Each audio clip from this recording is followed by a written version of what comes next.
My garbage person of the week it's one of the two people in this story. I kind of feel like Brett, it's like every person in the story sucks farts. So I guess it's technically Trump because of his most recent pardon, but the person he pardoned also could kind of be the garbage person of the week, so you decide. So Trump issued a full and unconditional pardon for a former Las Vegas city councilwoman named Michelle Fiore, who you can see in this ad. I both want to and don't want to see the full ad because what the hell is going on there with the leather in the desert and the pistol or whatever. But anyway, I'm into it. So she has been described as Nevada's Lady Trump. She's a longtime Trump supporter and loyalist, which is almost certainly why she got this pardon at all. Because wait until you find out what she did.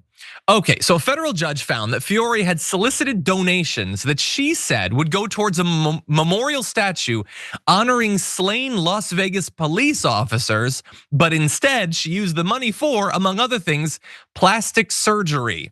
Fiore also used the donation funds to pay for her basic living expenses and to fund her daughter's wedding.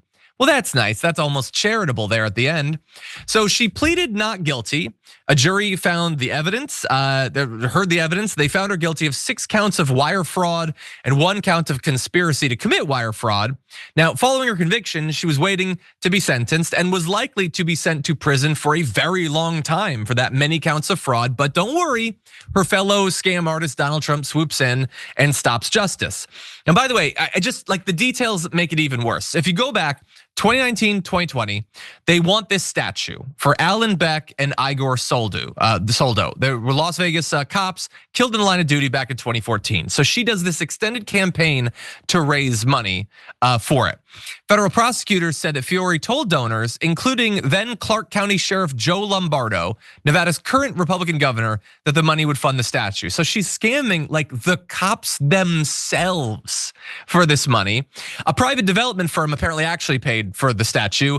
None of the money from the donations went to it. It's not like she took a cut or something. Not a single cent went to it. Instead, it went into her wedding and her face or whatever, I don't know. And so she then put out this statement, I guess super excited about the pardon or whatever, saying public statement, no weapon formed against me shall prosper. She's citing the Bible after all of this fraud. She says, today I stand before you not just as a free woman, but as a vindicated soul whose prayers were heard, whose faith held firm, and whose truth could not be buried by injustice. I am deeply and eternally grateful for President Donald Trump for granting me a full and unconditional pardon, which I believe actually requires you to admit guilt. But she's not doing that. They don't do that anymore for the pardons. This act of mercy is not just a correction of a legal record. It is the restoration of a life, a reputation, and a mission long targeted for destruction. She eventually took that down because, whoa boy, that's terrible. So she did it.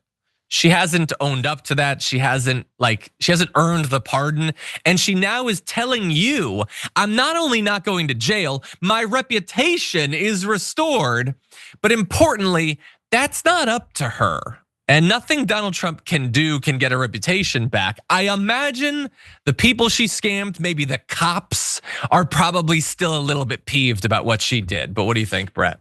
Dude, she defrauded people who gave money to a slain officers fund and didn't like use that to buy the wrong monument or a gaudy monument for, among other things, plastic surgery. Wild. And we all get it. Look at her. She's gorgeous. She knows how to buy a dress. She knows how to create like different parts of the body by wearing the right gun belt.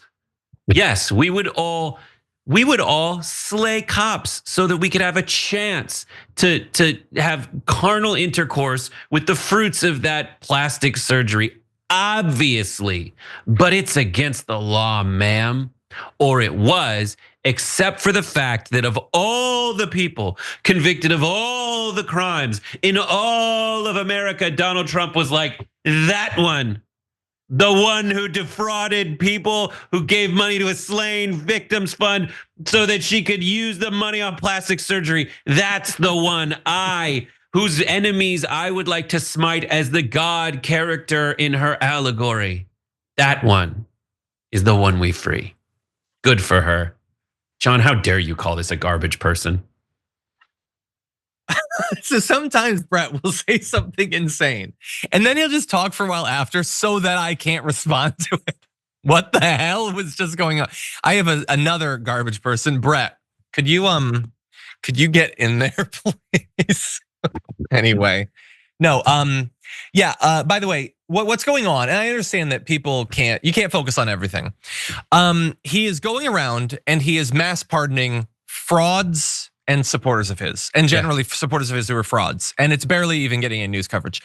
And by the way, he's not even putting out any statements anymore. Usually they'll be like, well, they worked to correct the record. He's not even saying anything about this because he doesn't have to. She did it, and she just walks free because she's a big supporter of his. Right. All the crypto scam artists, the CEOs who defrauded their investors. There's not even an explanation as to why he's letting them go free, except that they're supporters of his and they'll probably end up giving him a bunch of money. This should be a massive scandal. If this was under Joe Biden, this would be the scandal of his presidency. But instead, it's nothing. By the way, a majority of all of the Republican congressmen who've been convicted of felonies in the 21st century, defrauding people, Duncan Hunter's on this list, he's already pardoned a majority of all of them. This is hard work to take down a congressperson for committing crimes, and he just swoops in and just saves them all because they're Republicans. Because he's a fraudster. Doesn't care. No, it's not because they're Republicans. That's like that's a correlation without causality. It is because he's a fraudster, and he's pardoning the identity he has injected.